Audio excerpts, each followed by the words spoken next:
शिवसेना के पूर्व उपनेता और पूर्व आयुक्त विजय नाहटा का जन्मदिन काफी सद्भावनापूर्ण माहौल में मनाया गया। इस अवसर पर कई पक्षों के नेताओं और कार्यकर्ताओं ने नेरुल स्थित शिवसेना शाखा में पहुंचकर उन्हें बधाई दी। हालांकि कार्यकर्ताओं ने कुछ दिन पहले विजय नाहटा का जन्मदिन काफी धूमधाम से मनाने की इच्छा जाहिर की थी और उस हिसाब से तैयारियां भी शुरू कर दी गई थी, परंतु प्रयागराज में हुए भगदड़ के बाद विजय नाहटा ने मृतक श्रद्धांजलियों के प्रति संवेदना व्यक्त करते हुए उस कार्यक्रम को रद्द करने का आदेश दिया गया था, जिसके पश्चात नेरुल स्थित शिवसेना शाखा में उनके जन्मदिन का कार्यक्रम रखा गया था। इस मौके पर विजय नाहटा ने विधानसभा चुनाव में मिली पराजय पर बोलते हुए कहा कि जो खेल पूरे महाराष्ट्र में हुआ वह बेलापुर में भी हुआ है। जिस सोसाइटी में मेरे 500 मतदाता थे वहां मुझे सिर्फ 8 मत मिले। लोगों ने तो हमें वोट दिए लेकिन साजिश करके मुझे हरा दिया गया। नाही, या वर्षी आम्ही असं ठरवलेलं होतं की ज्या घटना घडलेल्या आहेत, आजही आमचे एक बाबूराव काळे नावाचे आमचे शिवसैनिक, पवार नावाचे शिवसैनिक या ठिकाणी एक्सपायर झाले। या शाखेतले कार्यक्रम रद्द करण्याचा निर्णय झाला होता, परंतु निरोप गेलेले असल्यामुळे अतिशय साध्या पद्धतीने हा कार्यक्रम करण्याचं ठरवलं होतं। आणि तुम्ही पाहिलं असेल की हा कुठला राजकीय कार्यक्रम नाही, सर्व वेगवेगळ्या पक्षाची मंडळी, संस्थांची मंडळी, कामगार क्षेत्रामध्ये काम करणारी मंडळी, फेरीवाल्यांबरोबर काम करणारी मंडळी, इतर पक्षाची मंडळी या ठिकाणी आलेली आहेत आणि हा एक थोडासा घरगुती स्वरूपाचा कार्यक्रम आहे।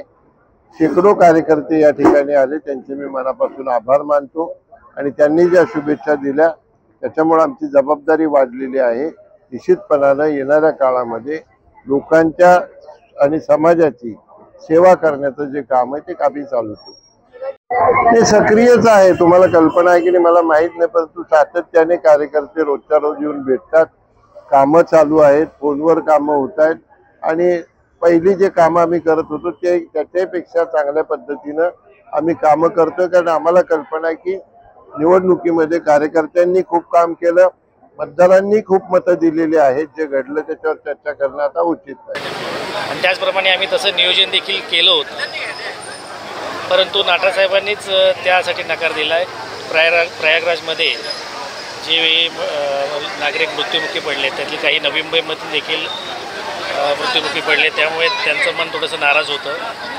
त्यामुळे त्यांनी त्या ठिकाणी नकार दिल्यानंतर आम्ही थोडं शांत होतो, परंतु आमचंच मन सर्व शिवसैनिकांचं काही रावे ना।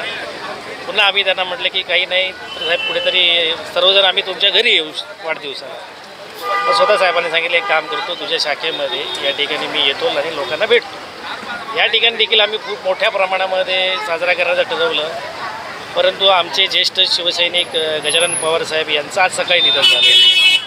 त्या साहेबांना ते कळलं, साहेब बोले अजिबात काही करू नकोस, मी फक्त येतो आणि आपल्या सर्व शिवसैनिकांना भेटतो, त्यांच्या शुभेच्छा शुभेच्छा। त्या अनुषंगाने आज फक्त एक साहेब इथे येणार आहेत हा मेसेज दिला, तर तुम्ही बघत असाल असंख्य शिवसैनिक आणि नागरिक या ठिकाणी त्यांना भेटण्यासाठी शुभेच्छा देण्यासाठी आलेले आहेत। असं प्रेम या नेत्यावरती सर्वजण करत आहेत।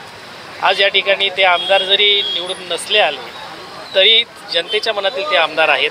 नवी मुंबईमध्ये पुन्हा ते मोठ्या जोमाने कार्यरत होणार आणि झाले देखील आहेत।